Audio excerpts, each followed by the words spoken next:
Perjuangan Kesetaraan Gender hari ini untuk masa depan yang berkelanjutan perempuan NTT. Pendengar, seperti kita ketahui bahwa sejak tahun 1911 setiap 8 Maret diperingati sebagai Hari Perempuan Internasional atau International Women Day. Momen ini didedikasikan secara global untuk merayakan secara pencapaian sosial, ekonomi, dan politik perempuan, dan hal terpenting lainnya adalah untuk mendorong kesetaraan gender. Dan tema global Hari Perempuan Internasional 8 Maret tahun ini adalah kesetaraan gender hari ini untuk keberlanjutan kita di masa depan. Nah, untuk NTT, pendengar ya, kita mengangkat tema kesetaraan gender hari ini untuk keberlanjutan perempuan NTT di masa depan. Dan tema ini sendiri, pendengar, merefleksikan betapa gentingnya kondisi bumi kita ini dengan perubahan cuaca yang drastis, bencana alam, pandemi COVID-19 yang tak kunjung berakhir. Dan semua hal tersebut berdampak besar bagi keberlangsungan kehidupan, terutama bagi perempuan. Dan terkait dengan hal ini, pendengar RRI, di ujung telepon pendengar ini sudah bersama kita Ibu Julie Sutrisno Laiskodat, Ketua Dekranasda NTT. Pro 1, Kanal Inspirasi. Selamat pagi, Bunda. Selamat pagi, selamat Hari Perempuan Internasional. Baik, selamat Hari Perempuan Internasional, dan lebih khusus ya untuk perempuan-perempuan di NTT, Bunda ya. Udah pasti dong. Oke. Baik, Bunda, ini berbagai tema dipublikasikan ya untuk memperingati Hari Perempuan Internasional ya, jatuh pada tanggal 8 Maret 2022 dan setiap tahunnya ya di tanggal 8 Maret. Betul. Nah, tema untuk Hari Perempuan Internasional ini sendiri Break the Bias, yang menyoroti pentingnya menantang bias gender dan juga kesalahpahaman. Kemudian dari PBB juga mengeluarkan tema untuk kesetaraan gender hari ini untuk masa depan berkelanjutan dan khusus untuk perempuan NTT ya. Nah, bagaimana dari kacamata Bunda melihat perempuan-perempuan NTT dewasa ini? Oke, yang pasti saya mengapresiasinya satu hal, yaitu ada banyak hari-hari di kalender 365 hari kita, kalender tahunan, itu yang merayakan tentang perempuan. Ada Hari Kartini, ya atau ada Hari Ibu, dan hari ini Hari Perempuan Internasional. Jadi ini sesuatu menandakan bahwa kita perempuan ini something ya, sesuatu di mata dunia. Dan yang pasti adalah saya sebagai ketua tim penggerak PKK itu berhubungan erat sekali dengan perempuan. Memang walaupun PKK sendiri tidak hanya perempuan, tetapi ada laki-laki yang memang kita adalah orang-orang yang mempunyai hati untuk mengabdi untuk banyak orang melalui PKK. Tetapi mayoritas adalah ibu-ibu PKK yang sampai dasawisma. Dalam tanda kutip pasukan saya itu adalah perempuan. Nah, kenapa juga perempuan? Saya melihat bahwa udah beberapa kali pengalaman saya pribadi mengalami melihat langsung di desa-desa itu perempuan-perempuan NTT itu sangat multitasking, ya kan? Di saat yang sama mereka bisa melakukan beberapa hal yang untuk menopang rumah tangga, untuk anak, suami, dan juga perputaran ekonomi.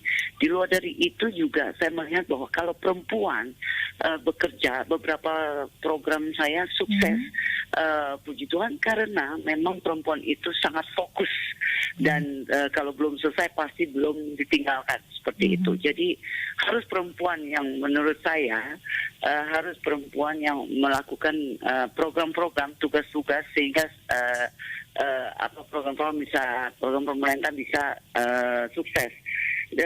Dan juga menurut saya beberapa data yang saya melihat secara nasional maupun internasional, khususnya di NTT, ini datanya sangat sedih melihatnya bahwa apapun yang terlibat di dalam di perhutanan sosial, di pekerjaan atau jabatan, itu perempuan itu sangat minim sekali. Jadi saya sebenarnya dari 2019 meneriakan terus tentang gender. Kita tidak akan menghargai laki-laki, tetapi kami kepingin mempunyai kesempatan untuk diberi kesempatan untuk porsi yang sama untuk laki seperti itu. Oke, ini kesetaraan gender ini terus digaungkan seperti itu ya, Bunda ya? Ya, ada beberapa program kalau saya boleh sharing itu saya udah jadi. Yang pertama adalah satunya tentang PKK. Kita tahu persis Pak Gubernur waktu kampanye juga tentang kelor. Kita tahu persis kenapa kelor, karena gizinya itu 17 kali lipat. Dan kita tahu persis juga bahwa stunting, gizi buruk kita dia punya persentase itu sangat tinggi dan kita juara 1 terburuk se-Indonesia. Dan ini sumber daya manusia kita berarti kan sangat di bawah rata-rata. Dan ini padahal kita mempunyai pohon ajaib tersebut yang namanya pohon kelor, moringa, marungge. Nah, tetapi pengetahuan ini selama ini tidak mengetahui, dan pasukan perempuan inilah yang dengan sangat fokus dan getol untuk door-to-door mengkampanyekan itu. Sekarang kita punya stunting di buruk mulai meningkat karena salah satu menurut saya, menurut data, berkatnya itu karena tentang sosialisasi tentang dan itu dilakukan oleh perempuan. Dan yang kedua, Dekranasda saya sebagai ketua Dekranasda, program-program saya ini kan sekarang kebanyakan kalau dulu programnya itu lebih banyak di hulu dinas lakukan. Tetapi kalau Dekranasda ini hulu ke hilir. Dalam arti kami mencari potensi di kabupaten tersebut, lalu habis itu di tengahnya kami membina dengan memfasilitasi, hilirnya itu mereka dari end produk dari produk tersebut membantu perekonomian rumah tangga. Produk di dalam ada abon, ya kan, entah mau abon ikan, abon sapi, potensi kita dari serba kelor, dari coklat kelor, keripik kelor, teh kelor, serbuk kelor dan lain kapsul kelor, dan juga ada banyak hal seperti madu, seperti gula semut dan lain-lain. Khususnya juga anyaman, ya kan, dan khususnya lagi juga tenun seperti itu. Jadi potensi itu banyak sekali end produk yang akan menopang program Pak Gubernur sebagai pramovernya pariwisata itu adalah perempuan. Dan juga saya terakhir ini yang lagi kemarin saya sudah diwawancara juga oleh RRI tentang bambu ya? Seperti itu. Ya, jadi bambu. Orang pasti berpikir bambu tinggi besar berhubungan dengan perempuan seperti apa. Dengan sangat ada beberapa YouTube mungkin bisa diikutin program PKK bambu di NTT. Ya, lalu itu memang amazingly kesaksian dan lihat nyata langsung perempuan melakukan melestarikan budidaya bambu, dan juga dari bambu bisa mendapatkan perputaran ekonomi karena memang ada pendampingan dari Yayasan Bambu Lestari dan sudah ada pabriknya juga yang akan di hilirnya. Dan bambu tersebut juga saya melihat data sebagai anggota DPR RI, komisinya kebetulan Komisi 4 itu berhubungan dengan perhutanan. Saya melihat data secara nasional maupun di NTT. Sedih melihatnya bahwa 0,00 sekian persen yang perhutanan sosial yang programnya Pak Jokowi lagi gencarkan itu rata-rata laki-laki. Perempuan itu gender itu sangat minim sekali. Jadi sekarang makanya kita libatkan PKK mama-mama bambu, dan dan puji Tuhan dapat reaksi bagus sekali dari kementerian kemarin yang datang. Salah satu adalah LHK, mereka akan tunjuk dan memberikan SK perhutanan sosial itu kepada mama-mama bambu dan khususnya perempuan. Oke, ini boleh dikatakan dari perempuan untuk perempuan ya, pemberdayaan perempuan seperti itu ya. Dan ini Bunda, sekarang apa yang bisa dilakukan perempuan-perempuan NTT untuk bisa merayakan Hari Perempuan Internasional ini agar bisa mencapai keberlanjutan masa depan nih Bunda? Saya setuju dengan kakak karena saya tidak ingin setiap kali ada hari baik, hari bagus itu hanya sekedar euforia atau sekedar mengenang dan merayakannya. Tetapi saya kepengen supaya ada dampak outcome-nya. Jadi saya berharap bahwa di seluruh pendengar RRI ND, masyarakat NTT, khususnya perempuan NTT, semoga bisa mencari tahu potensi di daerah masing-masing saja. Tidak usah nyontek ke sebelah, tetapi potensi masing-masing. Setelah itu, apa yang mau dikerjakan melalui potensi tersebut, ya kan, lalu bisa menghubungi dengan ketua PKK desa, kecamatan maupun kabupaten kota untuk dichannelkan untuk kepada kami PKK Dekranasda Provinsi NTT, sehingga kita bisa melatih, memfasilitasi ada end produk yang mereka bisa survive, bisa cari duit dari potensi tersebut. Jadi saya berharap bahwa banyak UMKM entrepreneur yang timbulnya itu dari kaum perempuan di Nusa Tenggara Timur. Baik. Perempuan di segala segi selalu bisa dan oke seperti itu ya. Dan juga perempuan ini sebagai garda terdepan penjaga tradisi, akar dari peradaban. Nah, sebagai ketua Dekranasda sendiri nih, banyak pendampingan yang sudah dilakukan Bunda ya untuk ibu-ibu ataupun perempuan-perempuan yang ada di NTT untuk meracik kemudian untuk membuat motif ya dengan berbagai pola ya yang ada di daerah masing-masing sebagai wastra. Ini wastra yang boleh dikatakan bahwa ini menjadi salah satu simbol ya dari setiap daerah seperti itu. Nah, bagaimana Bunda melihat ini, Bunda? Oke, yang pasti adalah motif di NTT itu 22 kabupaten kota. Ada sekitar 737 motif di seluruh NTT.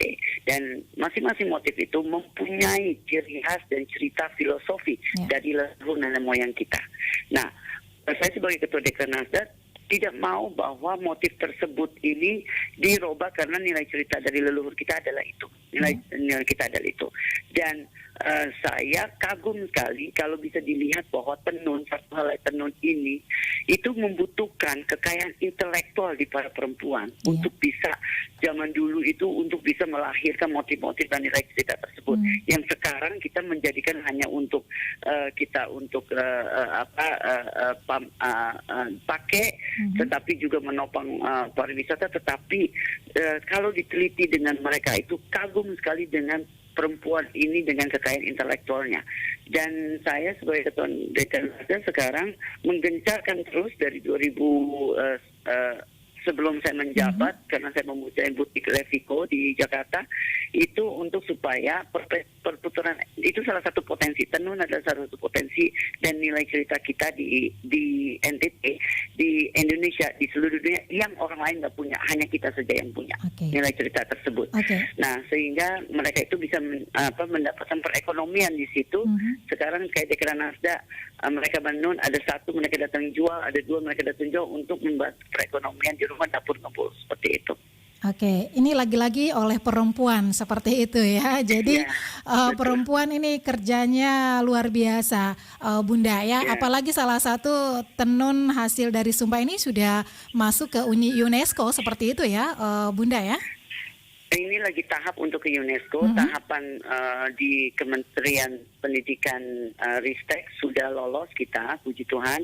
Jadi kita gabung dengan tenun-tenun yang ada di Indonesia untuk tenun Indonesia. Salah satu itu adalah tenun Sumba untuk menjadi nominasi untuk ke UNESCO. Mohon doanya saja dan dukungannya, mudah-mudahan kita bisa lolos di UNESCO. Oke, baik Bunda, tadi kita berbicara tentang peran perempuan ya di bidang positif ya seperti itu.